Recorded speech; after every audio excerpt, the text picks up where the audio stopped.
On the line is Austen Givens from Utica College. Good morning, sir. Good morning, Bill. So, you know, it's hard to tell what anything is anymore because you watch one report and you read a report and you try to do a little research and you're like, wow, I can't believe they did this. And then you get another report that says, boy, I'm so glad they did this. So which is it? It's a little bit of both, to be honest. The Trump administration hasn't been shy about its desire to roll back regulations on businesses that it views as job killers. And so it's sort of spun this particular bill in that way. The specifics, as far as consumers are concerned, are roughly as follows. This would permit cable and internet providers to sell information about their customers' browsing habits for marketing purposes. So what's really unique about cable and internet providers is that they have a really special window onto our actual habits and interests.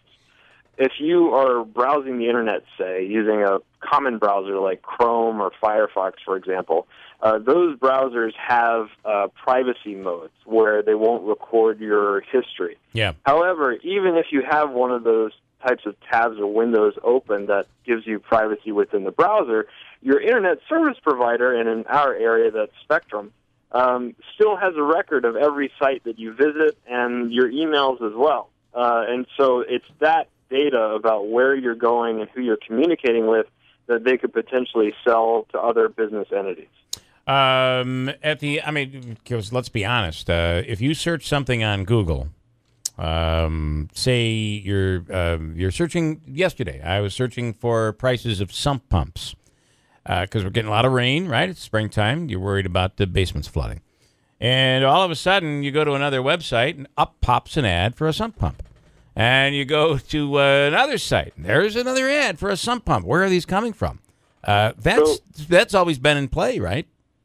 That's right.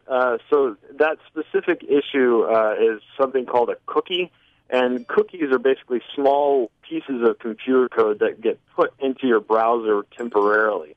So that when you visit a site, say, Home Depot or Lowe's, for instance, looking around for sump pumps, the cookies from Lowe's or Home Depot's website are placed into your browser, and they basically tell your browser, okay, on the next website that Bill Keeler visits, show an ad for a sump pump just to kind of keep him in the loop about what prices are out there and so on.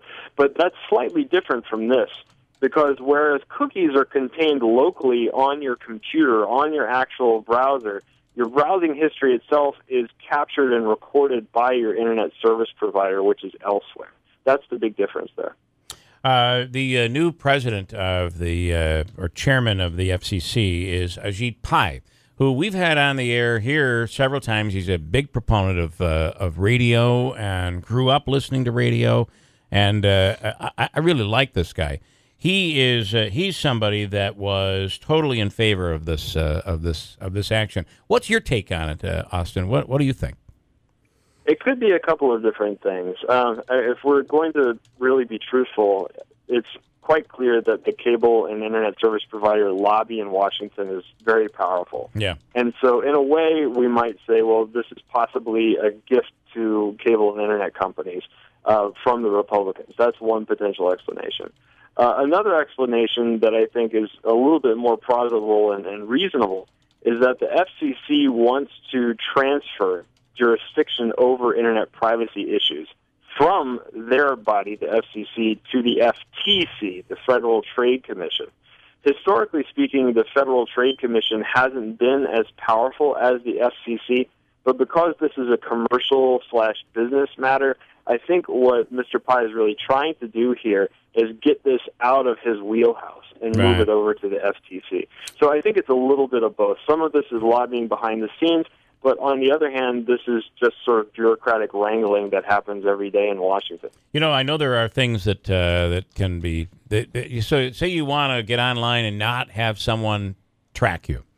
Usually, it's something's up, right? You're probably up to something. Maybe you want to post something. You don't want anybody to know it was you. There are ways that you can do it. You can hop on to another server. I mean, there are ways. People who know how to do this do it probably all the time. I'm surprised there's not software out there that you can add on to your browser, which would make you basically invisible when you're online. There is, in fact, but the number of companies that produce software like this is still relatively limited. I should say, in the interest of full disclosure, that I'm a research and policy advisor to one such company called TrackOff. They're based in Baltimore. But the product TrackOff makes, and other companies make similar types of products, basically prevent something called digital fingerprinting. And what that is basically every time you hit a website or you use an app, you're generating data about who you are, even if the website or app doesn't know exactly that you're Austen Giddens or Bill Keeler or whoever. Yeah. And so it's that information that can be used to slowly build a pretty complete profile of who you are and what your interests are.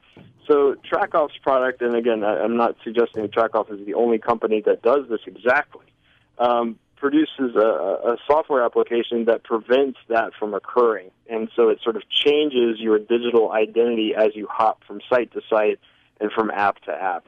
But the market share of companies that produce software like this is still relatively small. But that being said, with this new law taking effect, I suspect that market share will increase. I do wonder. That's really interesting. However, isn't there that company? I suppose you're consulting in some way this company. You know, we see people suing Remington Arms. Somebody uses a gun to commit a horrific act, and then the families of the victims turn around and sue Remington Arms because they made the gun.